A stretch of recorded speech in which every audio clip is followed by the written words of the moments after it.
बीच में इस medical college के प्राचार्य श्रीमान चंद्रमोहन जी हैं।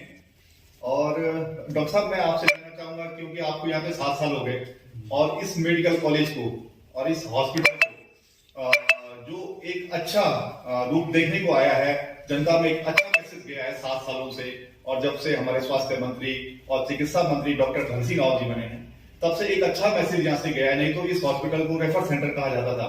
तो क्या आप कहना चाहेंगे, क्या क्या इस हॉस्पिटल में सुविधाएं हैं, क्या नया हुआ है? सबसे पहले आपका बहुत बहुत धन्यवाद, आपने मुझे ये मौका दिया। सबसे पहले मैं उत्तराखंड सरकार, हमारे माननीय मुख्यमंत्री जी, हमारे माननीय शिक्षा स्वास्थ्य मंत्री जी का धन्यवाद देना चाहूँगा कि जब से जो है उन्होंने इस कार्य को संभाला, तो इस कॉलेज में जो है लगातार ये कॉलेज है उन्नति की ओर बढ़ रही है। चाहे MBBS की सीटें 100 से 150 हुई हों, चाहे हमारे PG की सीटें 52 सीट है, हमारे यहाँ पैरामेडिकल सीट खुल गया है, उसमें 90 बच्चे अध्ययन करते हैं। इसके अलावा जो हमारा जो नर्सिंग कॉलेज ग्रुप से हो, इसके जो है जो बच्चे क्लिनिकल पोस्टिंग में यहाँ आते हैं। और मैं ये बता दूँ कि एक समय में हमारे पास आयुष के केवल जो है HDU नाम से 10 बेड हुआ करते थे। आज हमारे पास जो है 50 बेड हाईटेक हमारे पास आयुष के बेड है। इवन मैडम जो है डायरेक्टर मैडम एम्स जब आई थी, उन्होंने कहा था कि ये तो कई चीज़ें तो यहाँ पे ऐसी की जिस जो एम्स में थोड़ा उसमें दिक्कत होती है। आपको मैं कहूँगा यहाँ MRI की सुविधा नहीं थी, यहाँ CT की सुविधा नहीं थी, या ब्लड कंपोनेंट सब नहीं थे। वो सारी सुविधाएं जो उत्तराखंड सरकार के द्वारा माननीय मुख्यमंत्री, माननीय स्वास्थ्य मंत्री के द्वारा जो उपलब्ध कराई गई है। इसके अलावा मैं बोलूँ, हमारे यहाँ रेजिडेंशियल की प्रॉब्लम थी, उसके लिए अभी हाल फिलहाल में हमारे यहाँ जो है 60 ट्रांजिट हॉस्टल, जो 60 रूम का ट्रांजिट हॉस्टल है, प्लस 24 हमारे टाइप 4 क्वार्टर्स हैं। इसके अलावा और भी चीज़ें जो गतिमान की स्थिति में हमारे पास जो है, यहाँ पे कॉन्फ्रेंसेज जितने भी हमारे एकेडमिक एक्टिविटीज हुआ करती थी, हमारे पास जो कोई ऑडिटोरियम नहीं था। 750 बेडेड का हाईटेक ऑडिटोरियम हमें उपलब्ध हुआ, जिसके कारण हम यहाँ पे लगातार कॉन्फ्रेंसेज, लगातार वर्कशॉप, लगातार हमारे एकेडमिक एक्टिविटीज, इवन हमारे जितने भी हमारे कल्चरल प्रोग्राम्स होते हैं वो हम कराते रहते हैं। बच्चे यहाँ के अब क्योंकि 150 का हो गया है, मैं ये कहना चाहूँगा हमारे पास 50% बच्चे हमारे PG में क्वालिफाई होकर जो है अच्छे इंस्टीट्यूट में जो है काम करते हैं। कई लोगों ने, क्योंकि बॉन्ड में भी लोग बच्चे थे, बच्चों ने बॉन्ड तोड़ के जो है हायर स्टडी करने के बाद कोई USA में इस समय काम कर रहा है, कोई UK में काम कर रहा है। ऑल ओवर वर्ल्ड में जो है हमारे यहाँ के चिकित्सक बहुत बढ़िया काम कर रहे हैं, बहुत अच्छा नाम कमा रहे हैं।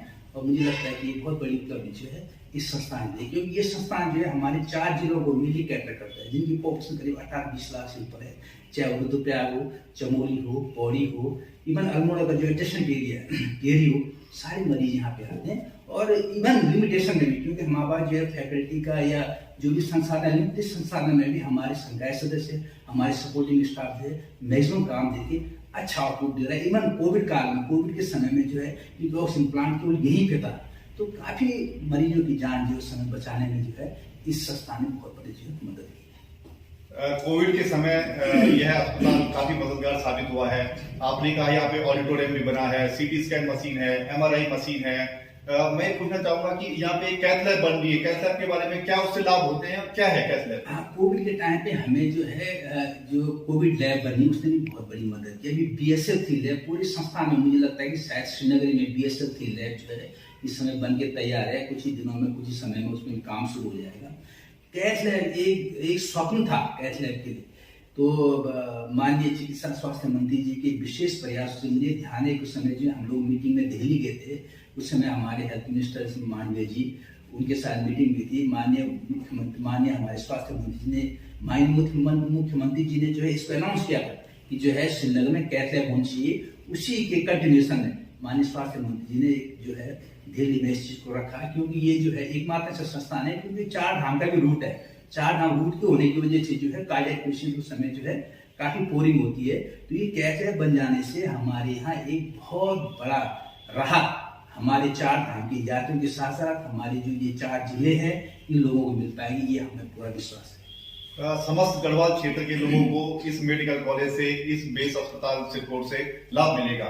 तो मैं तो स्पेशली धन्यवाद देना चाहूंगा, क्योंकि एक संजोग भी है कि जब मैंने यहाँ ज्वाइन किया था, उस समय जो हमारे वर्तमान जो माननीय स्वास्थ्य मंत्री जी है, वो यहाँ पे उनका प्रतिनिधित्व हुआ। उसके बाद उनकी एक सबसे अच्छी आदत ये है कि वो 1 to 1, चाहे वो कर्मचारी हो, चाहे वो चिकित्सक हो, चाहे मरीज हो, 1 to 1 बात करके फीडबैक लेते हैं। इवन कई चीजें तो मुझे भी पता नहीं होती है, वो फीडबैक लेके मुझे ये बता दें, देखो वहां पे तुम्हारी ये समस्या है, उस समस्या को ठीक करो। तो ये हमारे फीडबैक का काम करता है, जिसके कारण मैं ये कह सकता हूँ कि श्रीनगर मेडिकल कॉलेज का अस्पताल जो है एक अपने नई दिशा में जा रहा है, एक ऊंचाइयों की ओर जा रहा है, मरीजों के हित में, छात्र हित में बहुत बड़ा काम कर रहा है। मैं इसके लिए स्पेशली माननीय स्वास्थ्य मंत्री जी का धन्यवाद देना चाहूंगा, माननीय मुख्यमंत्री जी का धन्यवाद देना चाहूंगा। बहुत बहुत धन्यवाद।